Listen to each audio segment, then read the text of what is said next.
Meus irmãos, estamos conversando essa semana no nosso livro devocional sobre algumas virtudes, baseado no texto de Pedro, no capítulo 1, 2 Pedro, no capítulo 1, nos versos de 1 até quase o versículo 11. E nós temos caminhado já há algum tempo conversando sobre aquilo que aquele texto vem nos dizer. E nós estamos iniciando nessa semana, nessa terceira semana de caminhada, especialmente no dia de hoje, né? Nós estamos falando sobre essa virtude, a virtude da fé. E o que é essa virtude da fé? Entendemos no domingo o que significa termos fé. Fé é o quê? Né? Lemos o texto de Hebreus, no capítulo 11, fé é a certeza daquilo que não se vê, fé é a certeza daquilo que se espera. Entendemos um pouquinho essa realidade do crer, do termos fé. Mas é muito interessante que o nosso texto base que a gente está usando na caminhada do nosso livro, na caminhada nos nossos devocionais, quando ele traz a virtude da fé, ele traz para nós uma ideia específica de fé em quê? Fé aonde? Porque senão, a gente vive com aquela ideia de fé, de quase que um pensamento positivo, sabe? Não, olha, eu tenho fé que isso vai dar certo. Irmãos, não é de todo de se jogar fora, é uma percepção de vida otimista, ela faz bem para a gente, né? O coração alegre aformoseia o rosto, vai dizer em Provérbios. Mas nós pensarmos em fé simplesmente como um pensamento positivo, como uma empolgação, como um entusiasmo, isso vai ser vazio. Porque em algum determinado momento, aquilo que eu espero, que não necessariamente eu tenho certeza, porque a certeza vem da palavra de Deus, mas algumas coisas que eu espero podem não vir, podem não acontecer. Uma cura pode não se concretizar. A espera de um emprego pode não vir.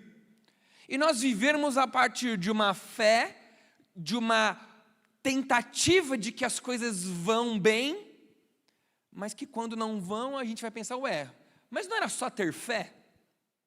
Por isso que falarmos da virtude da fé, e foi muito legal, porque o nosso devocional está trazendo bem essa ideia. Ele começa a falar no dia de hoje sobre a fé em Jesus. Porque o texto base do nosso livro, ele vai dizer que no conhecimento de Jesus é que nós temos tudo o que a gente precisa. Por isso nós estamos falando de uma fé que se relaciona intimamente com Jesus. Fé em Jesus, e temos que responder quem é esse Jesus que nós cremos, por que cremos nesse Jesus, e o que crer em Jesus nos conduz a ter e a viver. Porque fé em Jesus, essa sim, é uma certeza daquilo que eu espero e é uma certeza daquilo que eu não vejo. Porque a fé não está firmada, sentada nos meus desejos. A minha fé está firmada, sentada no próprio Filho de Deus, que fez coisas aqui na terra que nos garantem a certeza daquilo que esperamos. Por isso hoje, meus irmãos, eu queria conversar um pouquinho sobre essa fé em Jesus. E eu queria olhar para 3 aspectos de fé em Jesus no quê? Né? Jesus, ele é o quê para nós? A gente ainda vai ler aí, hoje nós estamos na quarta, ainda vamos ler quinta e sexta, algumas ideias bem legais sobre essa questão da fé em Jesus. E eu queria que nós entendêssemos hoje 3 aspectos de pensarmos em Jesus, termos fé em Jesus como sendo algo. E o que isso traz para a nossa vida. O que ter fé como virtude em nosso coração. O que ter fé em Jesus. Em que Jesus nós vamos responder hoje à noite. E o que isso faz comigo, o que isso faz com o meu coração. Olha que interessante. Olha o que Agostinho vai dizer. Ele vai dizer o seguinte: se você crê somente naquilo que gosta do Evangelho e rejeita o que não gosta, não é no Evangelho que você crê, mas sim em você mesmo. Se você crê no Evangelho, mas só daquilo que você gosta no Evangelho, se você crê na mensagem da cruz, somente naquilo que você gosta da mensagem da cruz, não é no Evangelho que você crê, mas é numa história que você está contando para você mesmo. E talvez coisas nas nossas vidas não acontecem porque estamos baseando a nossa virtude de fé em algo que não merece a nossa fé, em nossos próprios desejos, anseios, pensamentos e confabulações. E a gente vai dizendo, não, é isso, é para isso, mas espera aí, quem disse? Por isso nós temos que crer naquilo que de fato a Bíblia pede para nós crermos. E o que significa ter fé em Jesus?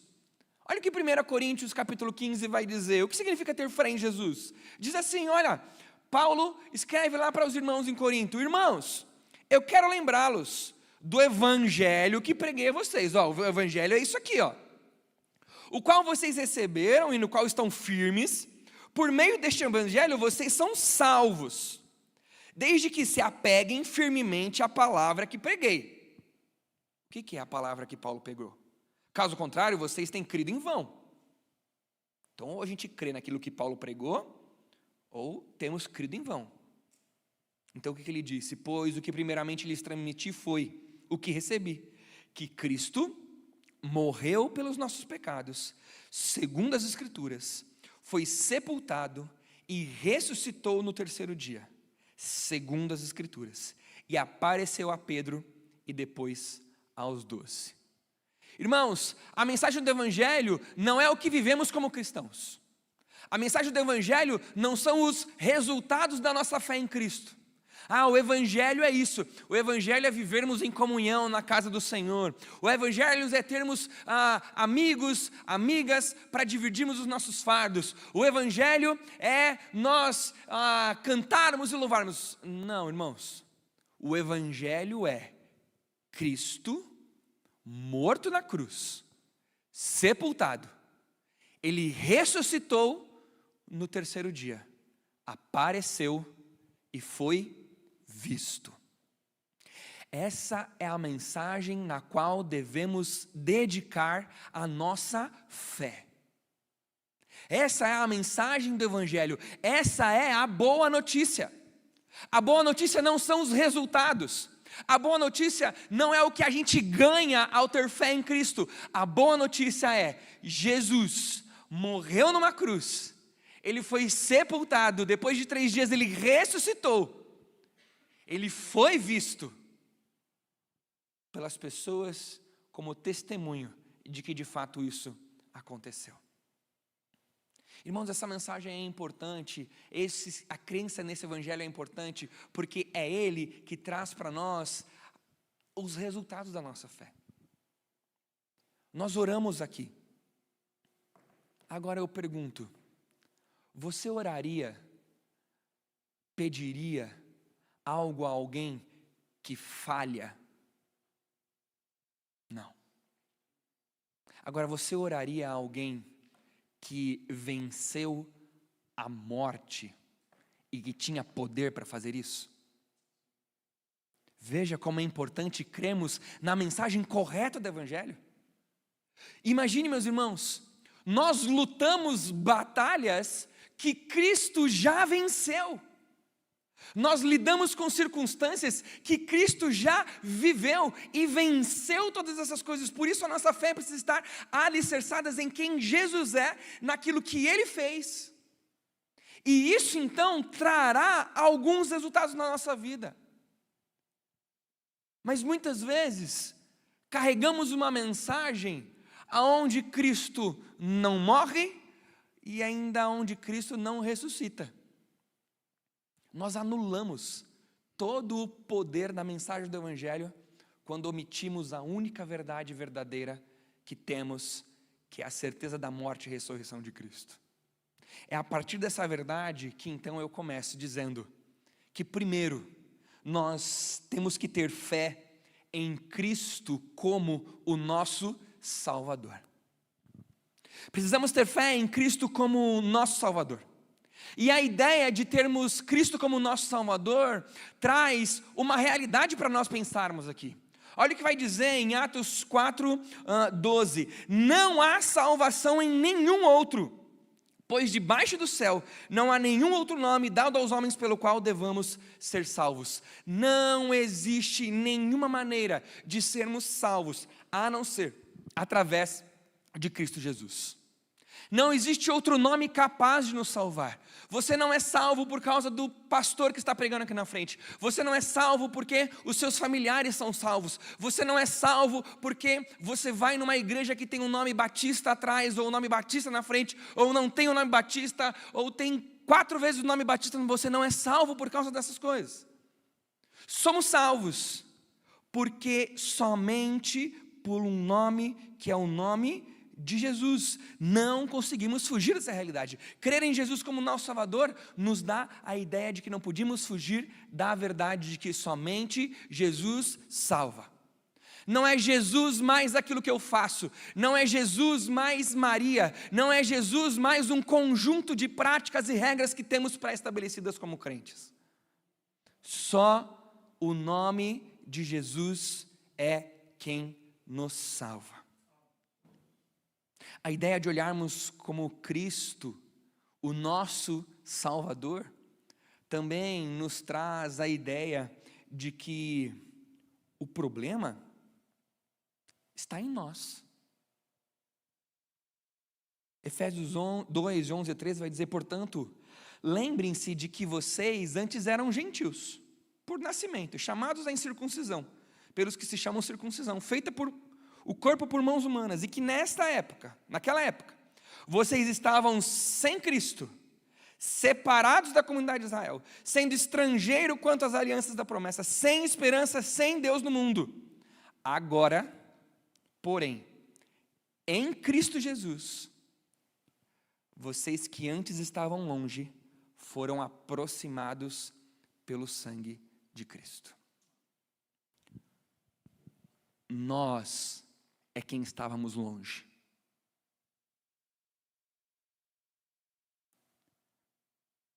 Nós somos criatura. Nós é quem somos aqueles que passamos a existir. A responsabilidade é nossa. Porque se a responsabilidade não é nossa, nós não precisamos de um Salvador. Por isso, Cristo como nosso Salvador passa a ser inútil.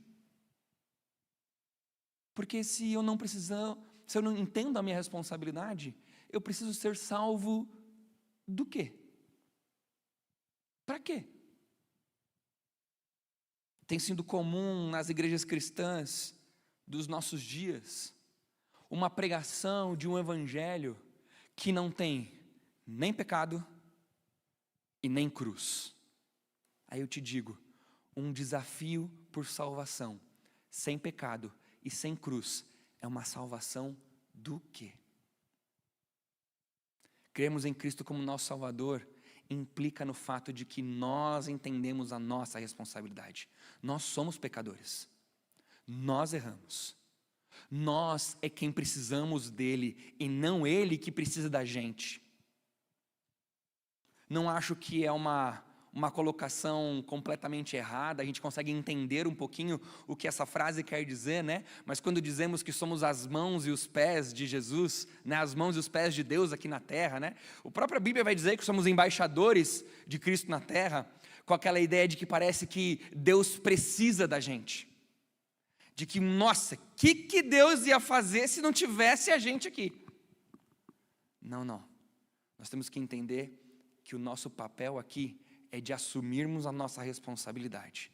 É de assumirmos que somos culpados pelo nosso pecado.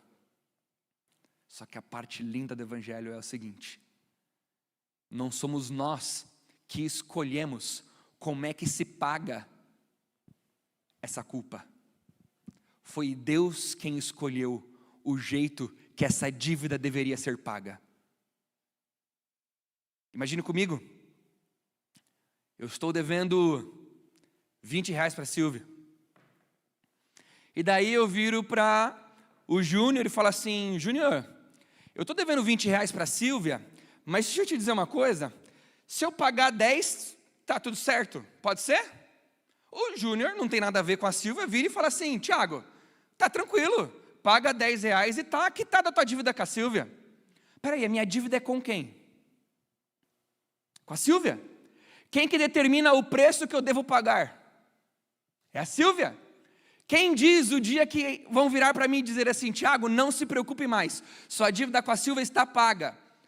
É a Silvia, minha dívida é com ela. É a mesma coisa com Deus. A nossa dívida é com Deus, não é com a gente mesmo. Quem determina o preço a ser pago? Deus que determina. Não somos nós quem determinamos. E vivemos a nossa realidade de vida fazendo várias coisas para tentarmos sermos absolvidos da nossa culpa. Não, porque se eu fizer isso, Deus vai me perdoar. Peraí. É você colocando o preço que você quer pagar. Ainda que seja um preço altíssimo, mas é você que está colocando o preço da dívida que você quer pagar. Mas você não está devendo para você, você está devendo para Deus. E Deus já colocou o preço que devia ser pago. O preço da dívida era do tamanho exato do filho dele. Por que eu não posso morrer numa cruz para salvar a humanidade? Porque Deus não disse que era o Tiago o preço a ser pago. Ele disse: o preço a ser pago é meu filho Jesus. E quando Jesus morre numa cruz, está consumado. Agora sim, o ser humano em Cristo Jesus está com a dívida quitada comigo. Fui eu que determinei o preço. E o preço é Jesus. Por isso que é só através de Jesus. Temos que entender a nossa responsabilidade. E por isso, crer em Cristo como nosso Salvador é entender que a solução está em Cristo. 1 Coríntios 2,2 vai dizer: pois decidi não saber de nada enquanto estivesse entre vocês, exceto de Cristo Jesus e este crucificado. Paulo está dizendo: olha, não me interessa nada o que vocês pensam, o que me interessa eu quero saber de Cristo Jesus que foi crucificado. A minha solução não está em nada do que vocês vão propor, a minha solução está em Cristo Jesus. Ele é a solução para a nossa história. Por isso temos que crer em Cristo como nosso Salvador. Não temos que crer em Cristo somente como nosso Salvador, mas temos que crer em Cristo também como nosso provedor. E a minha vontade aqui, irmãos, é de transformar esse culto de quarta-feira em um café da manhã de quinta-feira, porque nós teríamos vários textos gostosos para ler sobre todas essas ideias de Cristo como nosso provedor. Mas eu vou me privar de citar alguns desses textos e olharmos para esses conceitos, e depois você pode pegar na transmissão aí de novo esses textos, ou tirar foto, printar, você que está em casa, para você poder ler todos esses textos na sua casa. Mas quando nós entendemos e cremos, temos fé, lembra? O assunto principal da nossa noite é a fé. Quando olhamos na nossa fé em Cristo como nosso provedor, nós temos que entender que com Cristo nós estamos unidos novamente. Estávamos separados de Deus, mas em Cristo Jesus Ele proveu a nossa união com Deus novamente.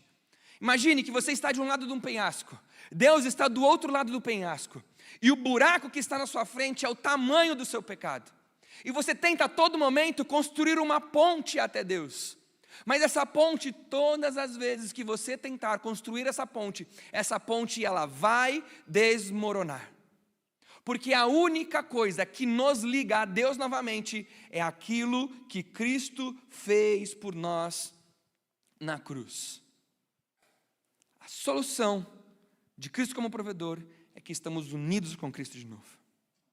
Efésios capítulo 1 vai dizer que Cristo é o nosso provedor porque nós somos adotados como filhos. Nós somos adotados como filhos. Imagine comigo, antes éramos sem pai, sem mãe. Mas Cristo Jesus nos dá o privilégio de sermos chamados filhos de Deus. Imagine aí alguém agora que você gosta muito. Tipo Neymar, assim. Não estou brincando. Estou denunciando a minha idade, Júnior. Minha geração ainda gosta do Neymar, entendeu? Não vou falar Valdemar Dutra, entendeu? Não dá. Aí, ó. Mas pensa em alguém que você gosta muito. Alguém que você tem por autoestima. Uma pessoa que você ficaria nervosa se entrasse pela porta da igreja agora. Você não saberia se prestava atenção no final da mensagem, se você vai lá cumprimentar, tirar uma foto. Alguém que te causa algo assim, que você fica empolgado de ver. Imagine comigo. Agora imagine essa pessoa virar para você e dizer assim: olha, a partir de agora não se preocupa, a partir de agora você é meu filho. Você é minha filha. Te adotei. Tudo que é meu agora é seu. Tudo que eu pertenço agora pertence a você também. Então, agora imagine que não foi essa pessoa que você gosta muito que te disse isso. Foi Deus que te disse isso. O autor da criação. O dono de todo o ouro e de toda a prata. Você é filho de Deus. Por isso, quando lemos na Bíblia, se Deus é por nós, quem será contra nós? Sabe por quê, irmãos? Consegue lembrar daquela figurinha de infância bem mimadinha, sabe? Vou falar para o meu pai. Então, é isso que o crente pode fazer. Ó, tá com dificuldade? Fala lá com meu pai. Satanás vem para você e fala: vem cá. Satanás, fala ali com meu pai. Porque é isso que nós somos adotados, filhos de Deus, em Cristo Jesus. Cristo Jesus provê para nós uma filiação, para que nós não sejamos mais órfãos. 2 Coríntios 5, 21, vai dizer que, pois foi por nossa causa que Deus tratou como pecador aquele que não tinha pecado. Deus tratou Jesus como pecador, mesmo sem ele ter pecado, punindo Jesus na cruz, para que nele, em Jesus, nos tornássemos justiça de Deus. Temos um carimbo na nossa testa, escrito justos. E não é por causa daquilo que nós fazemos, mas é por causa daquilo que Jesus fez. Somos redimidos do pecado. Nós, em Cristo como nosso provedor, Ele nos dá a segurança.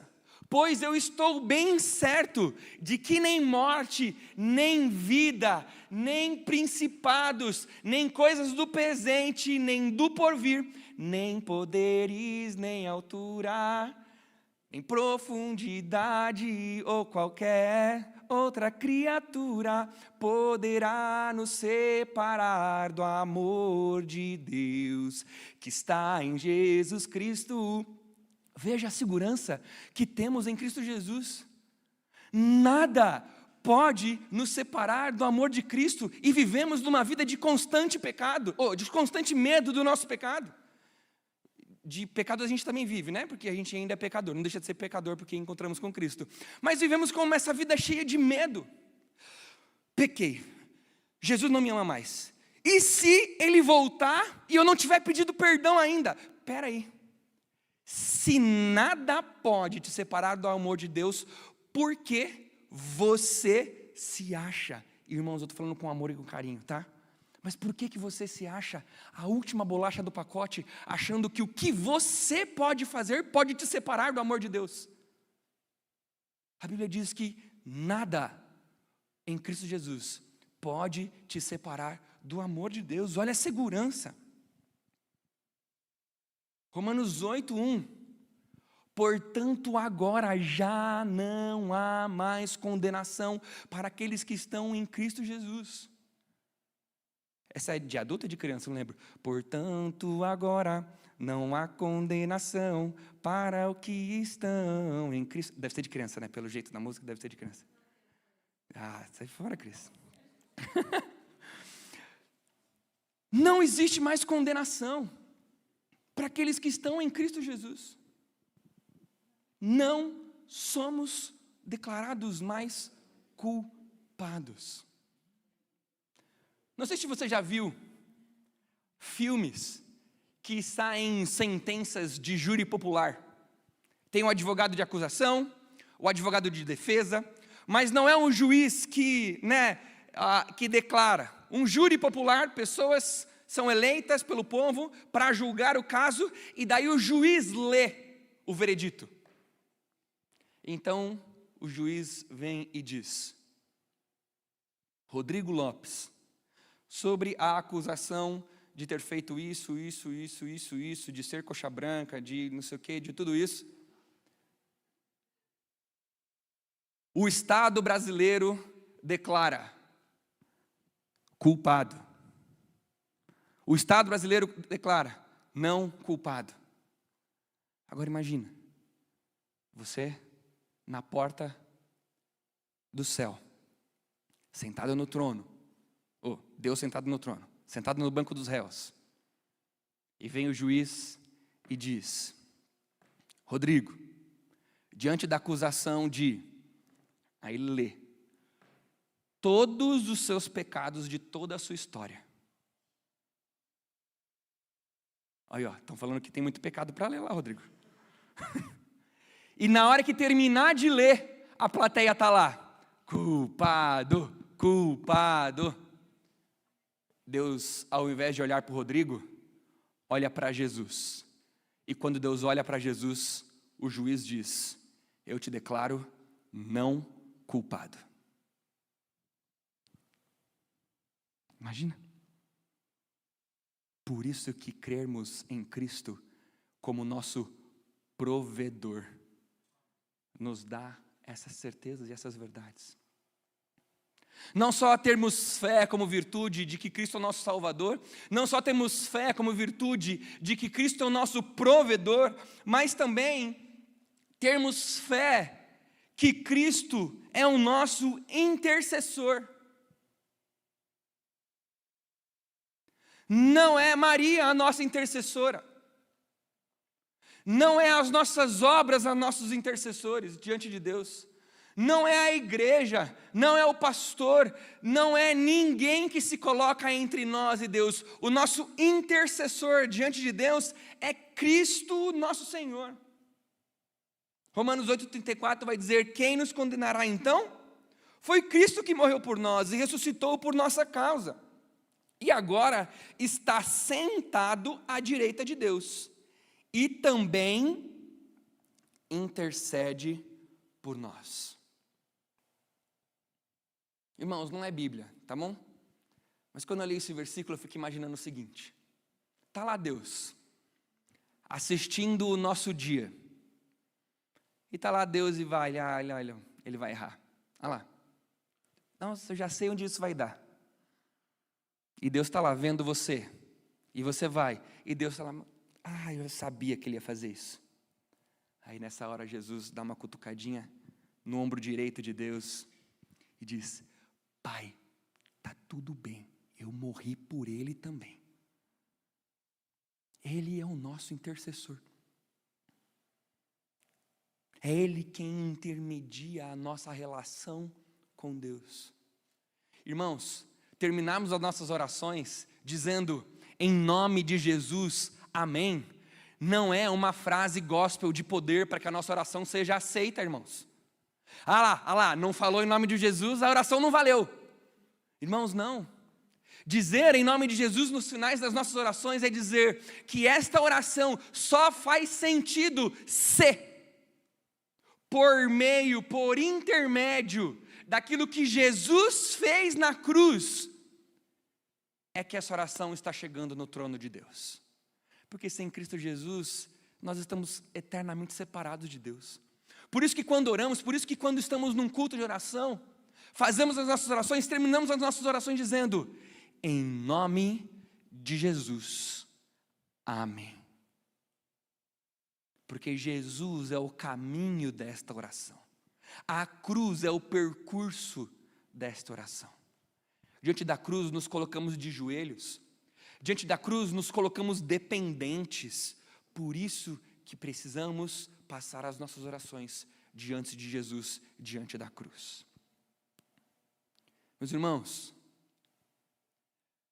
olharmos para Jesus como nosso Salvador, olharmos para Jesus como nosso provedor, olharmos para Jesus como nosso intercessor, nos traz alguns privilégios e responsabilidades. E eu queria pensar com os irmãos da seguinte maneira, para nós refletirmos. Quando olhamos para Jesus como nosso Salvador, nós precisamos viver como, perdão o erro, um salvo. Ali está uma salvo, né? Viver como um salvo. Quando olhamos Jesus como nosso Salvador, o desafio que nós temos para a nossa noite é: viva como um salvo. Viva como alguém que foi resgatado por Jesus. No seu dia a dia, perceba a ação sobrenatural de Jesus nas nossas vidas quando Ele nos salva. Seja identificado por todos à sua volta como um salvo.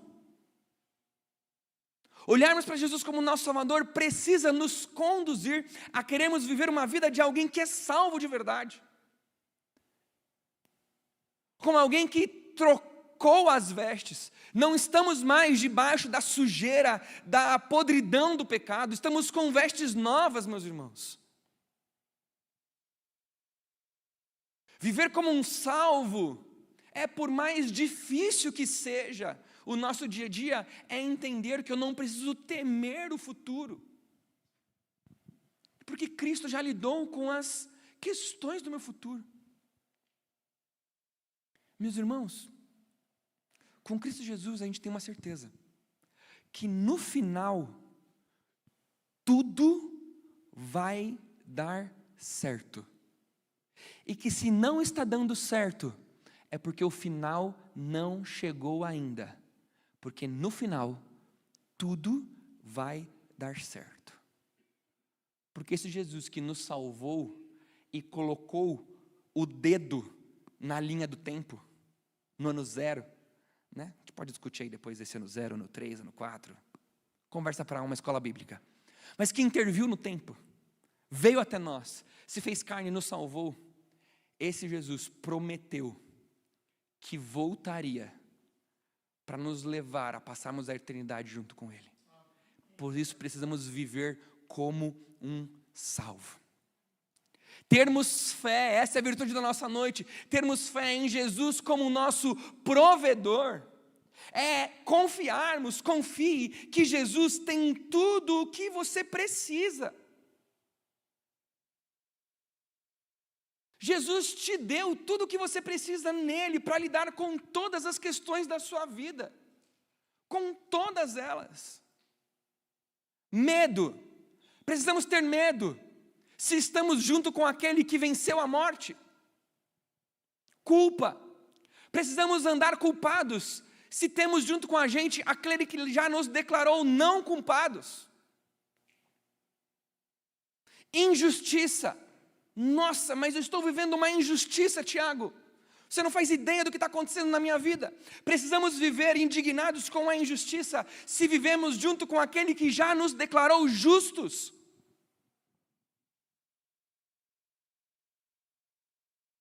Em Jesus nós temos tudo o que a gente precisa. Então confie que Jesus tem tudo o que você precisa, porque Ele é o seu provedor. E Jesus, como seu intercessor, nos leva a vivermos uma vida de conversarmos com Jesus e depender dEle. Eu lembro que na minha imaturidade de fé, muitas vezes eu orava assim: Senhor, o Senhor sabe. O Senhor sabe o que está acontecendo comigo. Tu sabes. Aí eu terminava de falar com Jesus, pegava o telefone, ligava para São Paulo e começava: Pai, mãe, Então, é porque aqui em Curitiba está acontecendo isso, porque lá na igreja aconteceu isso, porque meu pastor disse isso, porque a Andriele, meu namoro e não sei o quê, e o carro, não estou conseguindo a gasolina, e lá, e para meu pai e minha mãe eu contava tudo. E para Jesus, Senhor, Tu sabes. Espera aí, Ele sabe mesmo.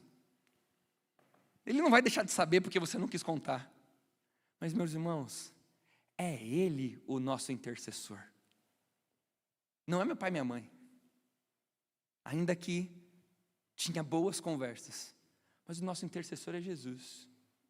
Então, vamos conversar com Deus. Senhor, está difícil, porque lá no meu emprego, tal pessoa, sabe Deus, aquela do cabelinho assim? Enquanto você está conversando com outra pessoa. Então, ela me trata assim, assim, assim, às vezes eu respondo mal, às vezes eu respondo bem, estou passando um pouquinho de vergonha lá, porque falei bravo, mas ela achar que eu sou crente, mas agora eu mandei mau testemunho, e agora o que eu faço? Será que amanhã é só chegar lá, falar com ela, pedir perdão, mas e se ela me tratar mal de novo? O senhor não podia dar uma ajuda, interfere lá para mim, né? Me dá forças para ir falar com ela, mas assim, força assim, no coração, não no braço, para eu não confundir a minha ação que eu tenho que fazer, e conversa com Deus. Conversa com Jesus, porque Ele é o nosso intercessor. E o bom de tudo isso é que, não sei se você tem essa sensação, mas talvez você já esteja com uma idade mais avançada e você ainda não tenha mais o privilégio de ter seu pai e sua mãe aqui com você ainda. Mas eu imagino muito o momento em que eu perder os meus pais. E eu fico imaginando assim, não, eu sou um cara bem tranquilo com essas coisas, eu vou lidar bem e tudo mais. Mas em algum momento, quando eu estou pensando nessas coisas, o meu coração diz o seguinte, mas espera aí, o dia que eles não estiverem mais aqui, eu vou correr para onde? Ou seja, muitas das minhas conversas com meus familiares é porque de alguma maneira, ainda que só com um abraço, eu ainda quero depender deles. Então, mas no dia que eles não estiverem mais aqui, Jesus disse, eis que estarei com vocês. Então, crer em Jesus como nosso intercessor, é não só conversar com Ele, mas através dessa conversa, podermos dizer, Deus, está nas Tuas mãos. Se der certo, está tudo bem. Se não der certo, está tudo bem também. Porque eu estou aqui para depender do Senhor. Porque eu tenho fé. Fé no Senhor como meu Salvador. Fé no Senhor como meu provedor. E fé no Senhor como meu intercessor. Feche seus olhos. Vamos orar? Eu queria que, antes de orarmos pelos nossos pedidos, vamos olhar aqui na nossa transmissão e colocarmos os nossos pedidos de uma maneira geral. Eu queria te desafiar nesse momento, ainda que você esteja subindo para o louvor também, ou esteja sentado, ou esteja em casa, mas que você fizesse uma oração muito direta sobre essas 3 áreas que nós oramos hoje. O que significa crer em Jesus como seu Salvador, o que significa crer em Jesus como seu provedor, e o que significa crer em Jesus como seu intercessor. E que você hoje fizesse essa oração com aquilo que mais falou o seu coração, mais mexeu com o seu coração. Talvez hoje é noite de você avaliar e entender que Jesus, na verdade, o Senhor não é meu Salvador. Eu estou entendendo isso hoje pela primeira vez. E eu quero te dizer, Pai, perdoa os meus pecados. Eu entrego a minha vida para o Senhor, fazer o que o Senhor quiser. Eu creio que quem merecia a morte era eu, mas o Senhor falou que o preço não era eu. O preço era o seu filho. E o seu filho pagou o preço por mim. Então talvez seja a noite de você dizer para Jesus, Jesus, eu creio, verdadeiramente hoje que o Senhor é o meu Salvador. Talvez é noite de você orar dizendo que precisa aprender a descansar mais e pedir perdão para Deus. Deus, me ajuda a descansar mais, porque no teu Filho Jesus eu tenho tudo o que eu preciso. Jesus na cruz já me proveu tudo o que eu preciso. Me ajuda a depender mais do Senhor. Ou talvez de uma relação mais íntima com o seu intercessor. Dizer: Jesus, hoje eu quero me dedicar mais a orar por Ti, ou a orar para Ti. Talvez é noite de você dizer: preciso me relacionar mais intimamente com o Senhor, porque não tenho vivido a vida de oração e de dependência de Deus que deveria. Eu vou te dar alguns segundos para você fazer essa oração, e eu já oro encerrando esse nosso momento de palavra.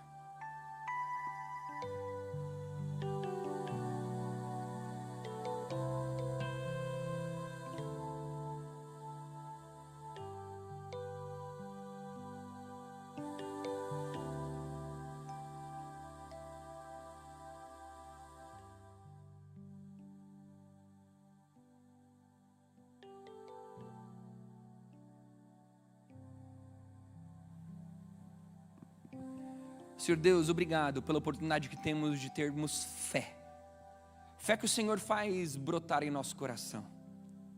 Obrigado pelas verdades que aprendemos nessa noite, sobre a importância e o que causa na nossa vida e na nossa história crermos em Jesus como nosso Salvador, crermos em Jesus como nosso provedor e crermos em Jesus como nosso intercessor. Muito obrigado, Deus, por essas verdades. Muito obrigado pela maneira como elas impactam a nossa vida. Que essa noite seja uma noite de compromisso verdadeiro contigo, de transformação de realidades. Dependemos do Senhor e somos gratos por tudo o que o Senhor fez, Deus, por meio de Jesus, o seu Filho, por cada um de nós. Em nome de Jesus, amém.